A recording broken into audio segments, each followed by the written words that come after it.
Bonsoir, nouvelle vidéo. Alors, cette fois-ci, je vais parler de l'Oasis. C'est un film réalisé par Steven Spielberg et de PlayStation Home. Alors pourquoi je vais parler de ça? Ça paraît un peu bizarre, mais parce que dans le film l'Oasis, c'est encore plus pour parler de l'expansion du virtuel et de la matrice. Donc dans le film l'Oasis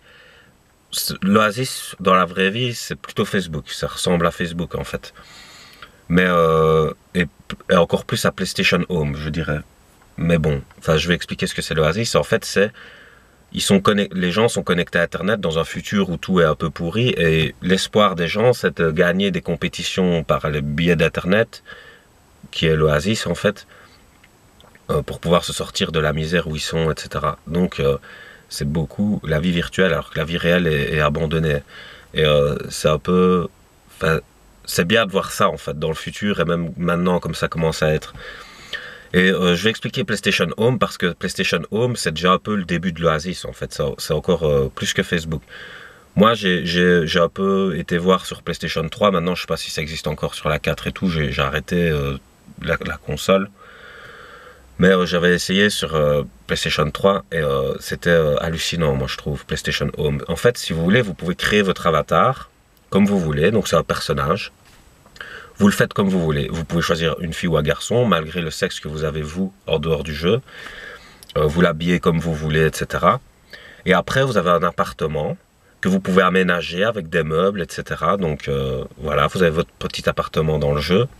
Et puis, vous sortez de l'appartement et vous êtes dans l'espace public.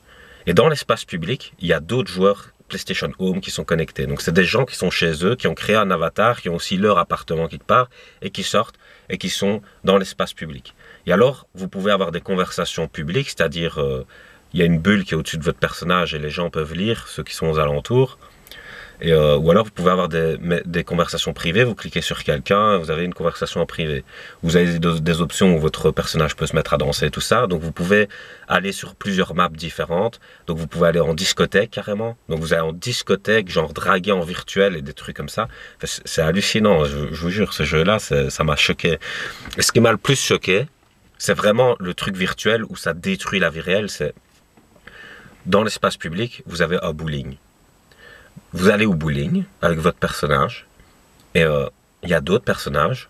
Et si les tables sont prises, bah, vous ne pouvez pas jouer forcément. Mais s'il y a une table libre, vous allez à la table libre et vous vous asseyez comme ça. Et chacun joue à son tour. Et vous pouvez discuter avec les autres. Et puis votre personnage, vous le prenez et vous jouez au bowling.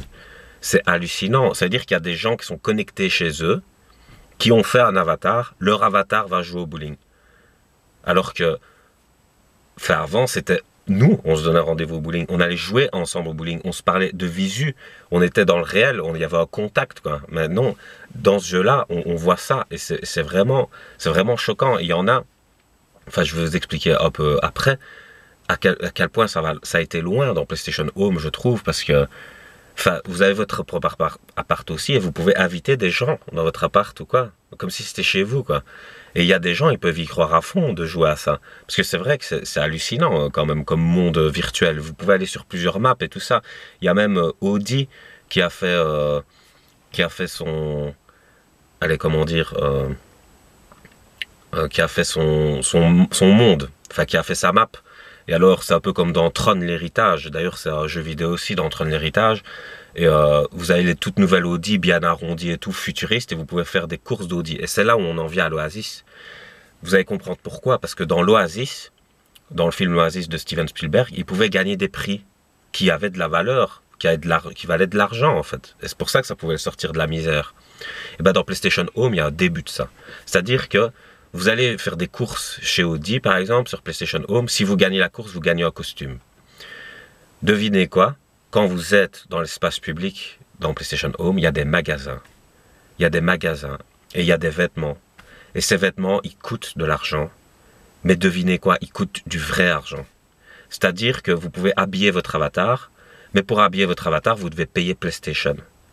Et il y a des gens, ils avaient des habits. Donc ça veut dire qu'il y a des gens, ils ont payé PlayStation pour que leur avatar soit habillé. Imaginez un peu.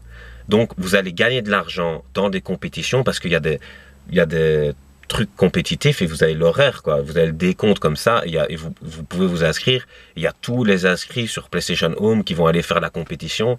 Et si vous gagnez la compétition, vous allez gagner des prix.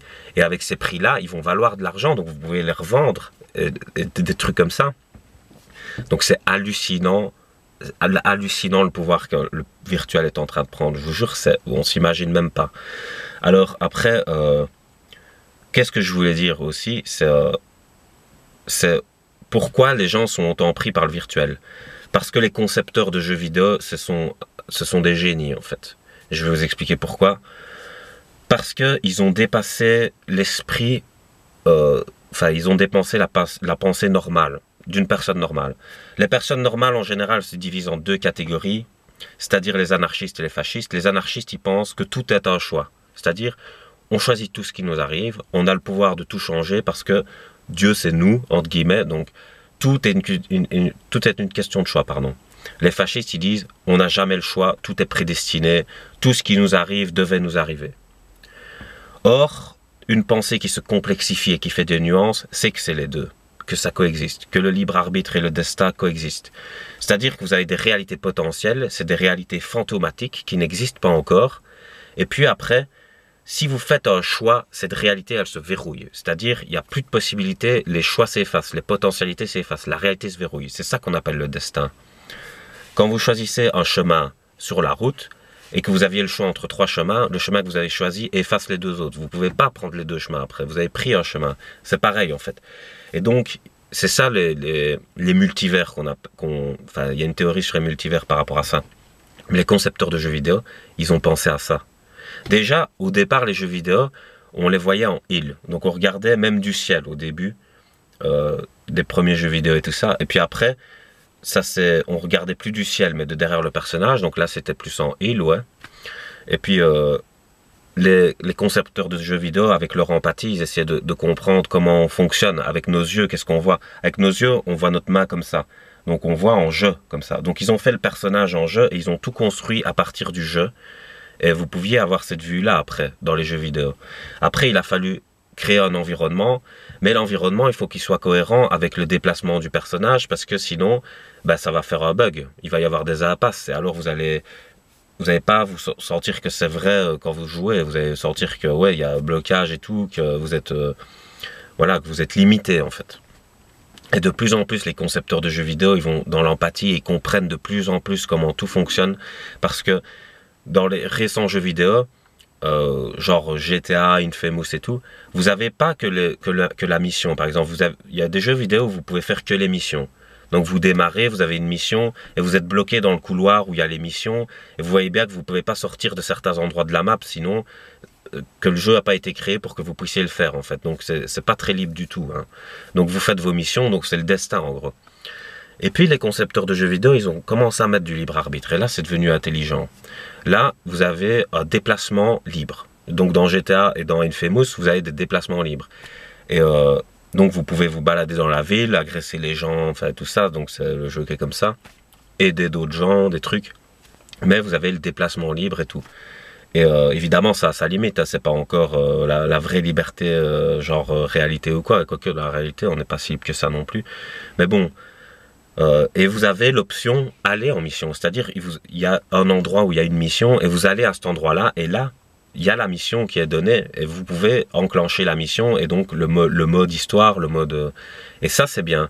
Et d'ailleurs dans Infamous, dans votre mode libre, vous avez agresser les passants ou les aider, vous avez le choix et quand vous le faites, ça augmente votre sagesse ou ça augmente votre méchanceté en fait. Et vous avez une jauge comme ça qui augmente votre sagesse ou votre méchanceté. Et c'est trop bien fait en fait de faire des jeux avec ces concepts-là. Et dans Infamous, vous avez des choix. Vous avez des choix pendant les missions. Et ça aussi, les choix, c'est un truc qui met de la liberté. Parce que ça veut dire que le concepteur du jeu, il a dû prévoir plusieurs solutions. C'est-à-dire que quel que soit le choix que vous allez faire, c'était déjà prévu par le concepteur du jeu. Et ça remet en question aussi la question de l'existence de Dieu, entre guillemets, parce que, imaginez, on vit dans une réalité multipotentielle où la réalité se verrouille ou quoi. Mais ça veut dire que quel que soit le choix qu'on a fait, c'était déjà programmé, en fait.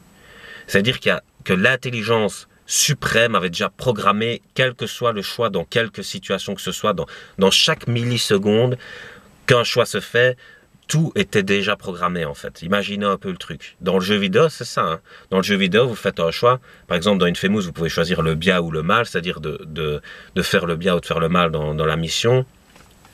Et alors, le scénario va se dérouler en fonction du choix que vous avez fait.